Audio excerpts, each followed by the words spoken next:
Cool. Okay. We are getting this thing going. Hey, everyone, welcome. We are so excited to see y'all today. This is going to be an amazing session that we've got with Joseph. As folks are starting to trickle in, make sure that your chat at the bottom right of your screen is turned to everyone, not just hosts and panelists. I am horrible at forgetting that. But tell us where you're coming from. Vanessa, Pramita, Vim, Susanna, I'm excited that you guys are here. I am coming from lovely West Texas today. I actually very dry and I'm starting to get migraines from not drinking enough water. So that's a joy. Joseph, where are you coming from?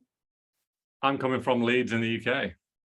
So it's beautiful. It's wet. Exactly. It's gray. So that's how you describe it in 3 words. Vanessa, you're coming from San Diego, so it's early morning for you, and I bet it's absolutely lovely out there right now. You're watching the sun come up a little bit. Vim out in San Fran. Vim, hope to see you. We're going to be hosting an event in San Francisco on the 24th. Message me if you want an invite to that. Drew, you're coming from London. What part of London? We've got other folks in the UK, Joseph. This is exciting. Loyal fans. Loyal fans, absolutely.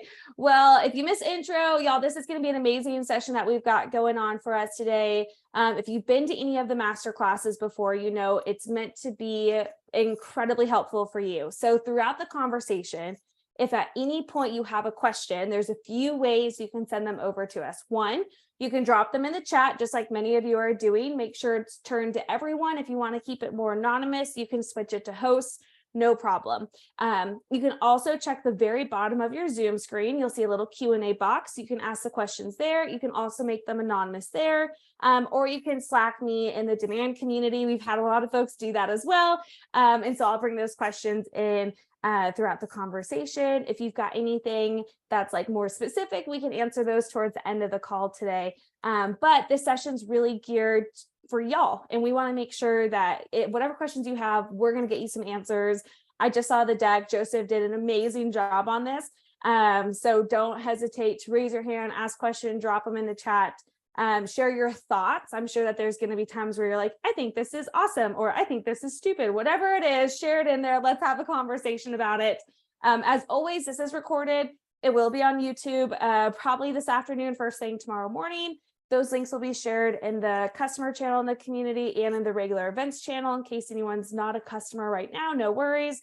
But we're really excited for this session. So Joseph, I will let you take it away from here and I'll just keep popping in with some questions as we get going. Sounds good. Let me just share my screen. Cool. Can you see my screen? Good to go. Have you got it? Yeah. Awesome. So yeah, a bit of a background on myself. So I'm Director of Digital Strategy here at Metadata. I've got 10 plus years in digital marketing. I've overseen around $100 million in spend. I've been saying that for the past couple of years, so I assume it's a little bit more now. But yeah, I've read a few books here and there. You'll probably recommend, probably see some things from some books if you've been reading them as well, that I've kind of repurposed into metadata branding. And yeah, I've kind of discovered what separates good creative from bad, and that's what we're going to be going through today. So there's going to be 3 sections. The first is going to be writing your story. The second is going to be creating a powerful hook. And the third is essentially making sure both of those are easy to digest. We'll stop at the end of every section as well and do a bit of a Q&A if that works for everybody. So first off, writing your story. So you need to create a message that people want to hear. That's like before anything that needs to be done. And rushing this stage can usually mean that your creatives you end up making aren't as good as maybe you think they are. So where do you start? Well, it's better to be a pain pill than a multivitamin. You've probably heard that a few times, but why do people keep saying that? Well, the global pain management market, you can see at the bottom, is 71 billion.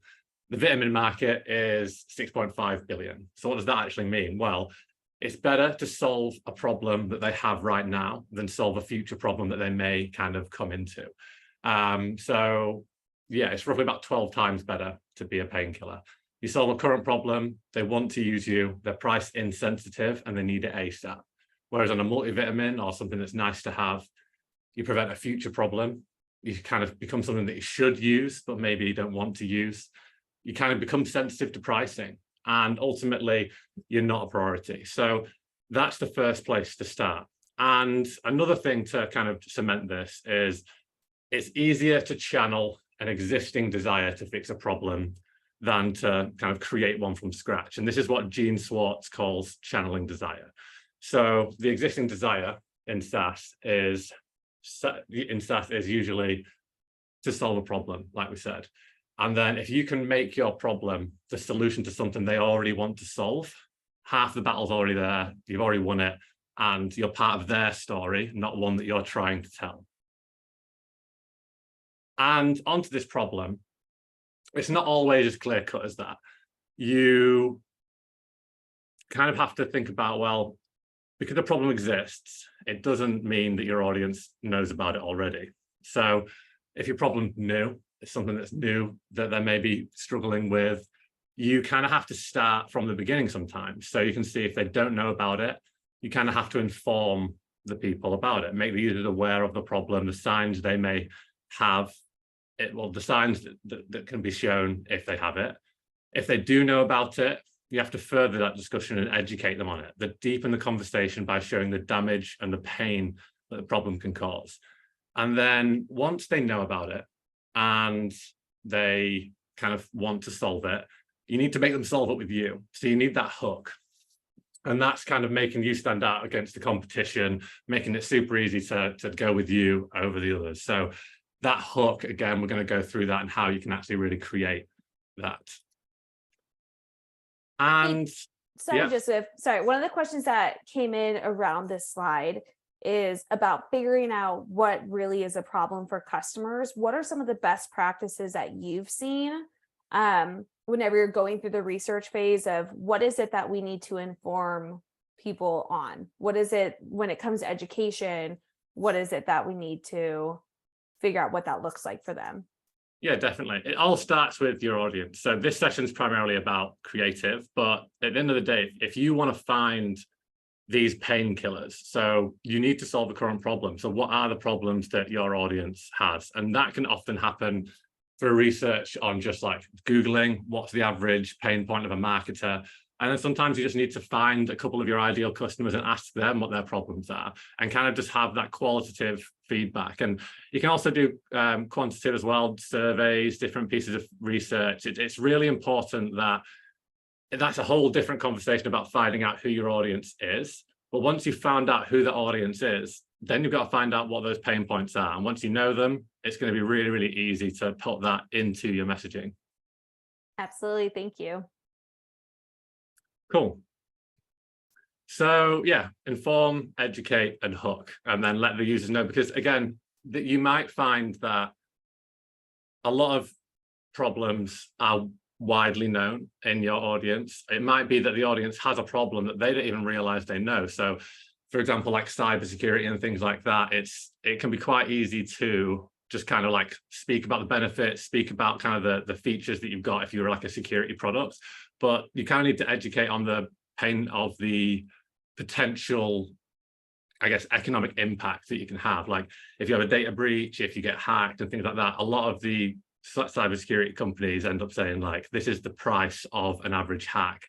And that's maybe an education point. They probably know that you can be hacked and that's a bad thing, but then what are the knock-on effects? And they may really not understand the pain points, or not the pain points, but the knock-on effects and the trouble they can get into if they don't solve that problem. So it's almost like raising the problem, antagonizing it a little bit, and then solving it.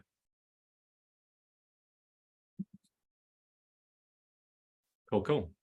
Any other questions in the chat, Katie? We are good right now. Thank you. No worries.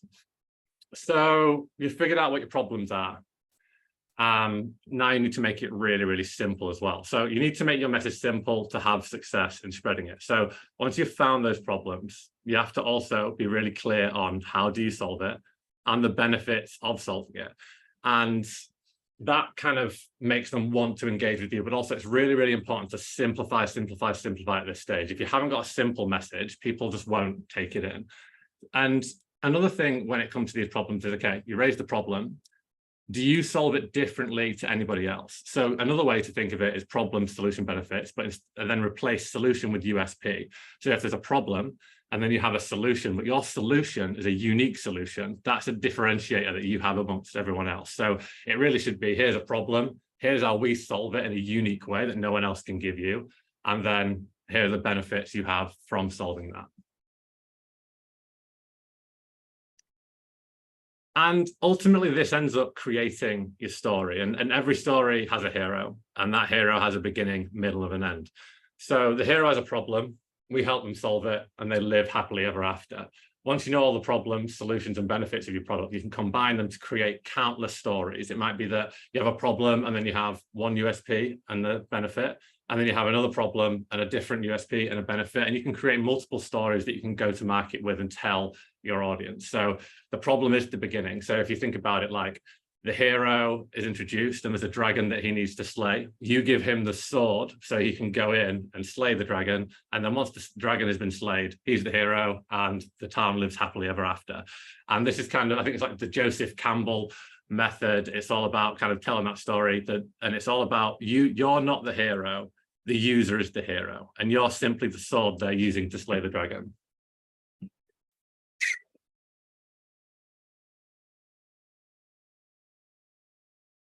When you know your audience and you have their pain, your message will start to resonate. So there's a few examples here. So on the left-hand side, we've got the problem with running ads natively. And then you can see at the top, metadata saying native ad channels make money when you spend more money. The whole model is broken. Learn the problem with running ads natively. So this is more of an informed method. They may not know that there's better than just running natively and kind of moving over to metadata. So you kind of have to educate around that. There's another one by directive as well here. So before directive, there was chaos. People were spread really thin and they were worried about hitting their goals. After directive, they've got innovative marketing strategies. They're hitting the growth goals and you look like a superhero. So it's another way of kind of raising that problem and showing the benefits after solving it. And then you've got one on the right as well, campaigns that run themselves. So your C-suite doesn't care about leads and MQLs. They care about pipeline revenue and CAC. Learn how to optimize your blah, blah, blah, blah. But it's all about raising the pain points. And you'll notice this is a common theme. And usually, if you look at any ad, you should be able to figure out what is the problem they're solving. If it's not abundantly clear to reverse engineer the advert and know the problem they're solving, it's probably not that they probably haven't figured out those problems and internally, which is really, really important. And it's going to be harder for the audience to understand your, I guess, your use case because the problem's not abundantly clear. So as you can see, all of these ads, you can reverse engineer to figure out the problem that they're solving. Joseph, one of the questions I just got in the community for this is whenever it comes to content on the creative, is it better to have like ads that pop more and then like a little bit of information on the top as like a little snippet, like how we see like on the far right, your C-suite doesn't care about leads and MQLs, or like, why wouldn't we put that on the creative itself? Yeah, I guess you can only put so much in the ad before people just scroll past it because it's annoying to read. Definitely that you have to kind of follow. I've got a formula towards the end of the presentation that you'll see. Awesome. But one guy, there's a guy called Alan Even, he has a great way of going about this. He says that you should shock with your image and then the text should like further explain the problem. So a hamster in a hamster wheel with LinkedIn, Facebook, and Google Ads, you can kind of already tell the story it's trying to tell with that. So you want to shock, stand out with the image, have one sentence ideally in the ad, and then that ad copy part at the top, that is where you explain that more. But the image is to intrigue, the image is to shock, stop I think it's called like pattern disruption. So you really want to be outlandish and yeah, try and stand out as much as possible there. Awesome, thank you. Awesome. So now we've got our problems and we've got the message. We need to create a powerful hook. So why does your audience need to talk to your sales team? Why do they need to request a meeting? We need to provide that why that is greater than just we can solve their problems. And this kind of isolates it here. So combining a story with a powerful hook is the best way to drive meetings. It can also be the best way to drive signups, free trials, whatever that be. It's that next action. And we can't get away with just saying that we solve the problems anymore, because everyone's doing it. You need to have something unique. You need to have a why they should meet. If you don't know why your audience should talk to your sales team, then how will your audience know? And if you think it's bland, your audience is going to think it's 10 times more bland, because they don't have the internal context you may have as a marketer. So if you use your story and you combine it with a hook, it can be used to generate meetings, consultations, and signups. And if you offer genuine value that they can't turn down, they won't turn it down. So why do we need a powerful hook? Well, it's harder now, like I said. So most of the time, we come and we go, book a meeting, book a demo, book a whatever. And the user goes through this process. They think, it won't be with an expert. The salesperson just wants the sale. It could be a huge waste of time. And then we try and fight that with vague, not really resonating messaging like, okay, our product is the best. It has a cool feature. Just come and talk to us, and statistics, maybe about customer success and things like that. But it's not enough to turn a no into a yes. Because if you think about a meeting, it's 30 minutes most of the time with a salesperson.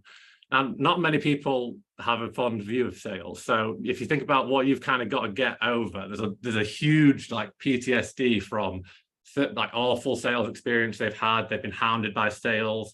They've maybe gone on a demo before, they got an SDR, and then they said, what's the price thing? What could I want to move forward. I want to see the product. And they're just qualifying the person on the call for 30 minutes to then go and talk to the next person, which has all that information. So there's a lot of things that are in the user's mind, a lot of objections we need to overcome. And if we don't have a strong message, it will stay a no.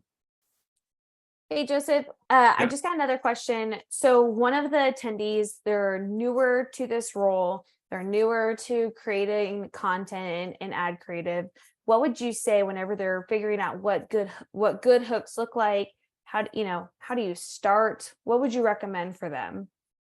So I'm going to jump forward a second. I'm going to give you all the potentially go at. So yeah, that's a very good point. But first off, you need to find out what it is you could offer as a hook, and then what is resonating well with audiences. And you've got to test a few, but I'll show you that in a second. But yeah, if we need to make it stupid to not take a meeting with you, right? So we need to show table stakes. We can solve their problems. Then we need to give something. We need to promise value for interacting with us. So we may need to give them something for free, so it's not a complete waste of time, because that sounds very pessimistic. Like, we'll give something for free, so it's not a complete waste of their time.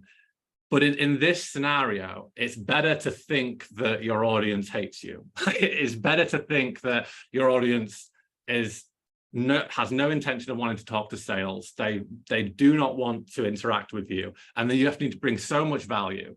And in that case, it'll make you prepare with the right amount of value to turn the no into a yes. I mean, it's all a value game at the end of the day, and you need to bring a lot of value to the table, especially when everyone's running ads. There's so many companies in every single niche, in every single industry. We really need to bring that value, and we also need to position our sales team as not the average sales team. So I think Metadata used a phrase. It was like, talking to our sales team is like talking to a marketing friend. So it's whatever you can do to position sales as not the typical sales team, and just maybe even just call them experts. Like, we have so many clients to just say, come speak to an expert. It's obviously just going to be with a salesperson, but it's our job as marketers to make the salespeople seem as experts. And hooks can come in many shapes and sizes, but the best make you stand out. So here's 3 different categories of hooks that you can potentially use. So you've got the option on the left, which is meeting incentives. So that could be a straight up value exchange, gift card, free lunch, free coffee, a physical gift, something to basically say, look, you're going to give us 30 minutes of your time. We're going to give you something. And after that, we'll see if we're the right fit for each other. You've also got company resource. So this is something that it's something that you have that has a perceived value as more than it costs to your company. For example, I'm going to go through a few in a minute, but Google Ads says spend $500 and you get $500 free. That's not actually costing them $500. That is, you give us $500 and we'll give you something that's completely free to us, but you can't get it unless you pay $500. So if you have anything that's unique to you that the competitor doesn't have, that you can provide, that's kind of like almost you get the manufacturing value and you can make it seem like it's the RRP kind of approach to it. And also sometimes just a price promotion. A good old price promotion obviously works a lot in B2C. So sometimes just saying, look, there's a lot of B2C companies that say, sign up to my subscription service, we'll give you the first and your third month free, or your first and your fifth month free. But obviously, if you do the maths, the first and the fifth month is being paid for by the second, third, and fourth month. So if you've got to be smart about how you can offer this, and obviously translating that to B2B is slightly different, but we need to take inspiration from B2C because they are so direct response. They need an ad and then someone needs to go buy it straight away. So maybe think about different offers you've seen in B2C and how you can translate that into being a B2B offer. The third is knowledge. So you have a ton of knowledge at your disposal. You've created products, you've created whole entire teams to deliver certain services. You can offer consultations, you can offer audits, you can offer workshops, you can offer lunch and learns. What can you do? What knowledge do you have? And how can you package it almost like a gift that has that extra perceived value? And this is a similar thing to the company resource. For example, 30 minutes from an expert on your team is worth whatever their salary is, but to the person who's booking that, it's worth potentially what a consultation fee would be, which is $2,000, $3,000, $4,000. So whatever you can do, and you can sometimes kind of really templatize a lot of this stuff. So you can have an audit that has some best practices. It's always in the audit. And then you just fill out some custom parts to make it seem like it's a custom document to them. But there's lots of ways to be creative around little knowledge things that you can offer, which are essentially just repositioning a sales call into something that doesn't seem like a sales call. Hey, Joseph, when it comes to meeting incentives, I know that there's a lot of questions around how much is too much, how much is the right amount. What have you seen to be most successful? Yes, a lot of people go with like $50, but for the sake of an extra $50, you might as well try and get 3 figures. Like if you think about price and methodology, it's $99 for this. And the reason why they're saying $99 is because 3 figures seems psychologically like it's too much money.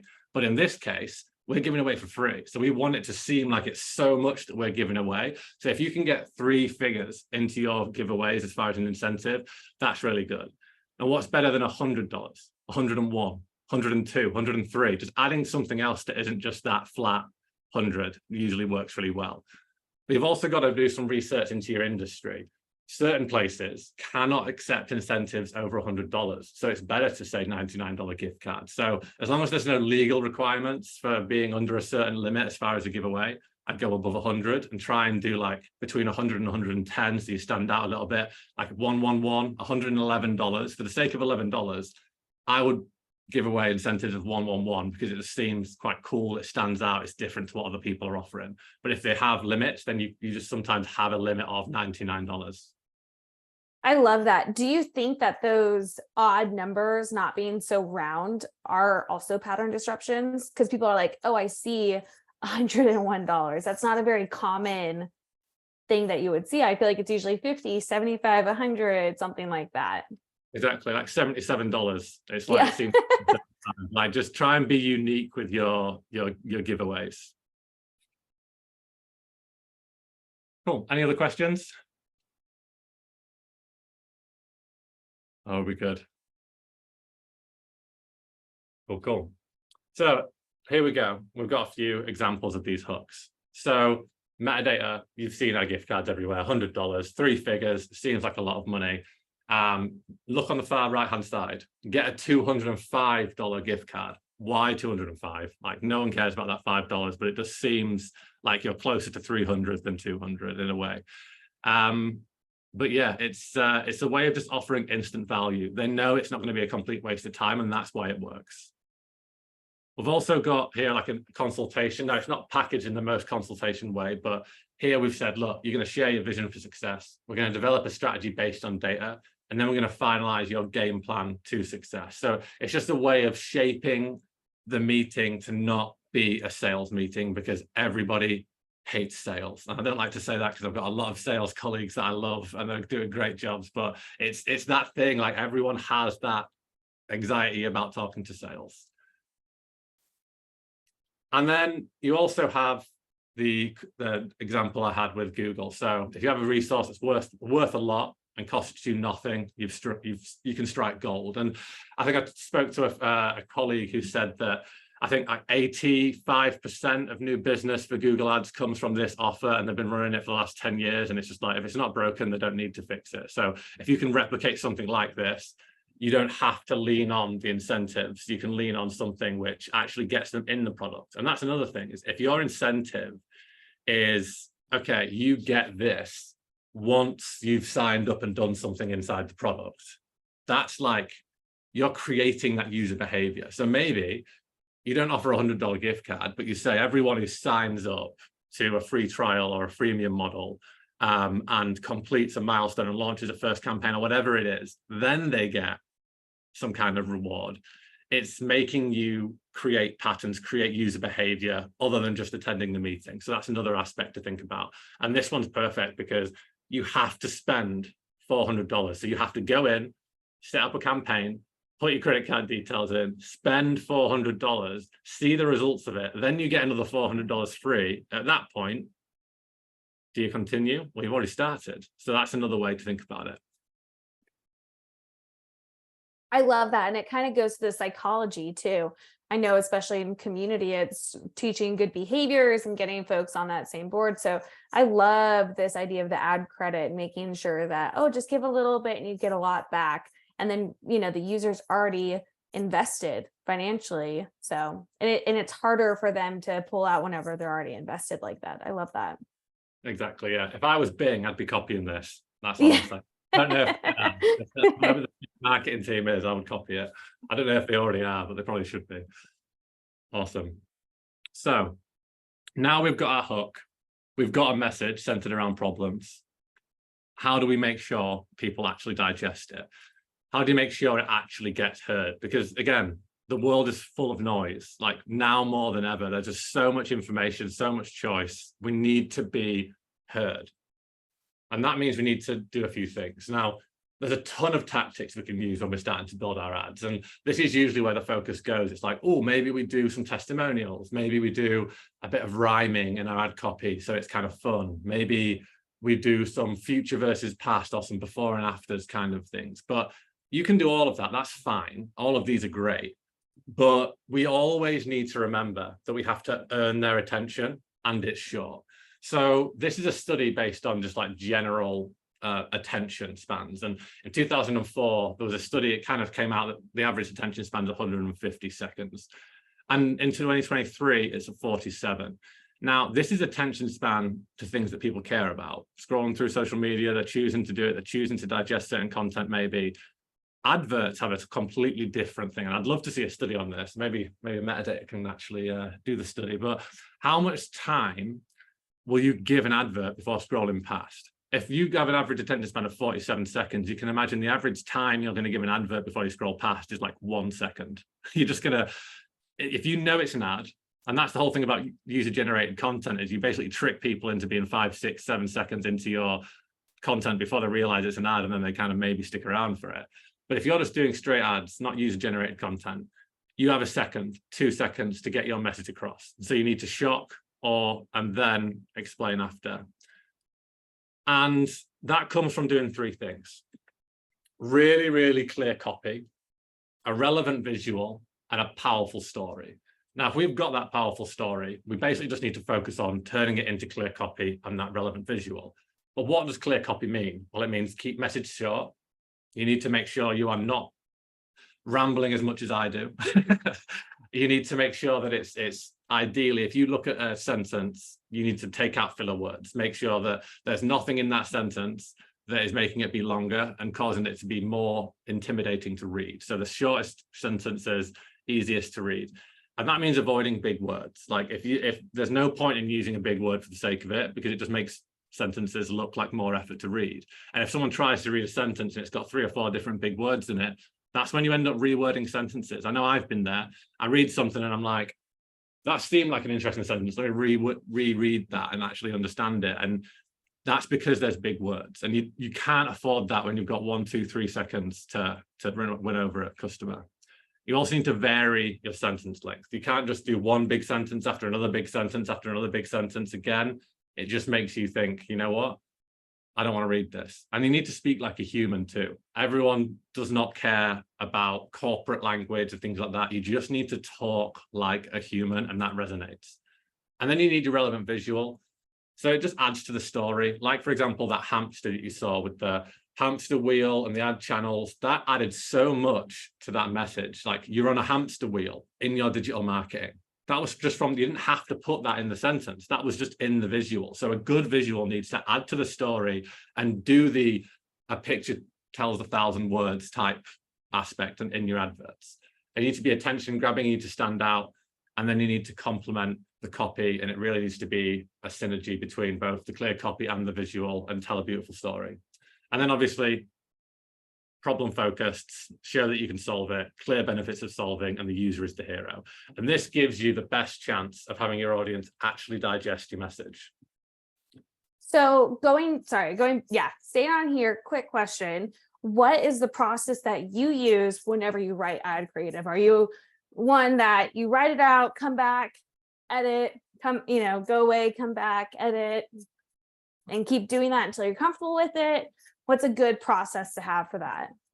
So what I do is I always have my problems. I'll have like 5 problems, 5 solutions, 5 benefits, and I'll have those up to my left, and then I'll start writing out. And I'm only ever going to touch on one problem at a time, because if you touch on 3, 4 problems, it's overloading the user. So I pick one problem, I pick one way of solving it, and I pick one benefit off the back of it. And that just creates the 1, 1, 1, easy to digest. You can say that in about a sentence or 2 sentences max.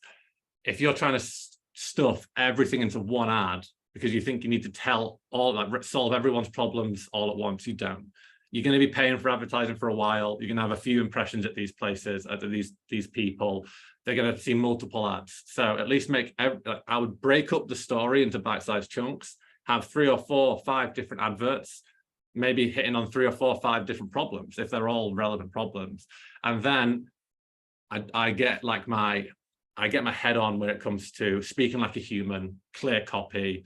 I try and vary my sentence structure.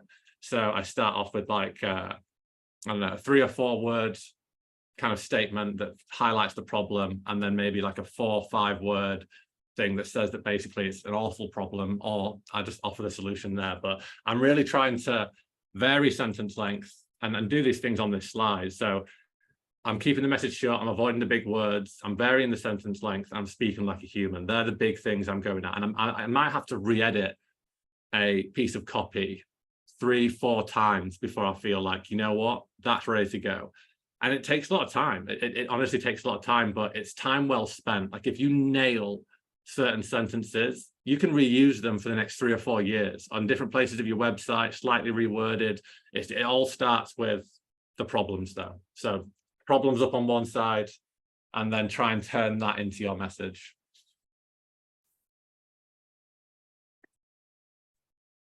And so the best ads I've found follow a clear storytelling formula whilst keeping it simple. So at the top, we have the problem and the solution. So it's giving a little bit more context. But when you look at that advert, your eyes go to the image first. So the title of this advert is "Double Your Pipeline, Not Your Budget or Workload."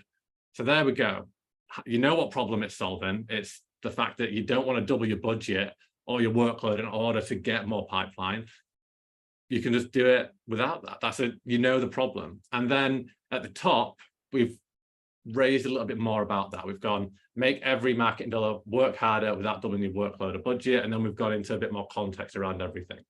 But the other thing is we need to make sure it's one headline, one visual, and the hook is prominent.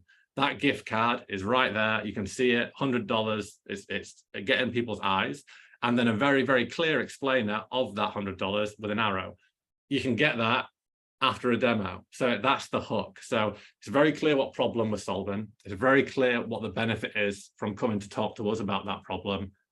And then after that, it's simple call to action, get a metadata demo, get your free report, sign up today, just really telling them what they need to do. And so if you follow this formula, it's really, really easy to understand the messages. But yeah, you need to make sure that headline, everything starts with that headline. If you haven't nailed your headline that goes in the image, then we're kind of screwed. So what I usually have is I have a spreadsheet up and I have like the headline, a cell for the headline, a cell for the ad copy, and a cell for the bottom headline. Sorry, so a cell for this headline to start, that's like your title. This is the explainer, a little bit more context, and then this is the action they need to take. And another thing that I see a lot of the times is this headline, this part here, get a metadata demo. It can often be like a slogan of the company. It's sometimes like a little bit more of advertising and selling in that headline, but that's not what we want to do there. We really, really want to say, this is your next step, because sign up, download, learn more, that's all so generic. Everyone's doing that. We need to make our call to action be a combination of the button and the headline. And so we really need to set, and I've seen, it's a bit of a segue, but I've seen improvements just from changing headlines to book a demo today, rather than like a slogany benefit featured headline. I've seen improvements on downloads from content downloads reports, just changing that headline at the bottom here to get your free report today, download your report today. But people think because they've got download in the button that you've done enough to say what the next step is, but we just need to tell it straight, make it super, super simple. Cool. So that is the full presentation. But if you have any questions, we'll obviously share these slides and everything. Everyone's going to have these. But is there any questions or anything that I can jump back in the deck to certain slides if anyone wants more context? Yeah, so one of the questions that we have, and it's it's in relation to this, but it's a little outside of it too. What are some recommendations on disqualifying spam who comes in for the gift cards? Gotcha. So it's quite a funny one because I've seen this a lot, right? If you're thinking, all right, I want to do a demo campaign, okay, thinking, okay, what audiences do I want to include in this campaign? You may think, oh, retargeting, because that's like a bottom funnel audience. Or you might think, oh, maybe this G2 intent audience because it's got like a little bit more intent. But with any of these audiences, they're quite small. A G2 intent one might be only a couple thousand big. Your retargeting audiences may be only like 10, 15,000. So when you go to layer on quality, like loads of job titles and loads of qualifying information to make sure it's the right personas, and maybe we want retargeting and we want to say companies of a certain size and industry and job titles, at that point, you've turned a 15,000 audience into like 500 people maybe. And it's tough because the marketer inside you thinks retargeting intent audiences, that's perfect for my incentive campaign. But I often approach any demo campaign with relevancy at the center. So if you can create an audience which is 100% relevant, you haven't wasted $1. If you spend however much, you know that you're definitely going after the relevant audience. Now, is a retargeting audience always 100% relevant? The answer is no, because you'll have maybe people who have come in off different marketing channels, maybe people who have just Googled and ended up on your site, and maybe they're not in the right place and they bounce off. Maybe that you've just got loads of web traffic from people who are just from companies that are just too small. So what I tend to do is I lead with an ABM first approach. So create the biggest list of companies you can find. And by big, I mean 1,000 plus, ideally more towards 10,000. And then I get all the job titles I can possibly find. And I mean more than 100. I'm talking 100 to 500 now. In metadata, you can put 500 job titles in one audience. So you could have 10,000 companies, 500 job titles in just one audience. The limit on LinkedIn is 100. But say you have 200 job titles, that's just 2 different campaigns. It's still easy to do with LinkedIn native audiences. And that's where I start, because I know anyone who signs up and claims my gift card is relevant, they are the right person. And I tend to sometimes, and it's counterintuitive, but sometimes I don't include retargeting. And I don't include like the traditional bottom funnel audience because I know I've got a powerful hook. We're trying to get meetings from the right people. But that's another way to get buy-in on incentives too. Because if you say, look, I've got this list of companies and this list of job titles, I'm just going to go after those. Internally, if you're trying to get incentives off the ground, they might be like, it's just going to be spam. But then you can go, actually, no. every single person who receives this advert is from a company that sales care about and a persona that they care about. And so that's like that 100% relevancy focus. Now, the biggest thing is, well, if we go for ABM and job titles, that's going to be a cold audience. I can't get demos from a cold audience. That's a lie.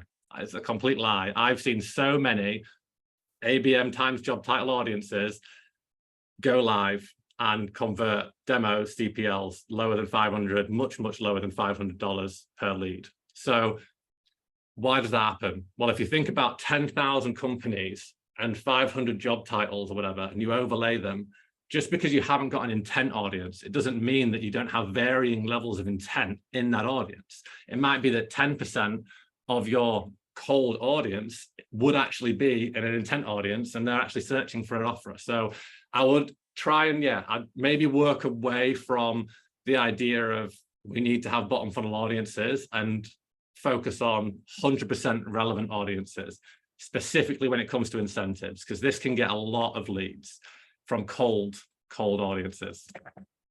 I love that. As an ex-seller, I'm always a fan of don't just disqualify people because they've never heard of you. I mean, you could have a one call close with some of these opportunities and products. So I absolutely love that. One of the questions we got was, have you ever experimented with different creative ways to share podcast snippets in LinkedIn paid, or any tips in general for promoting that?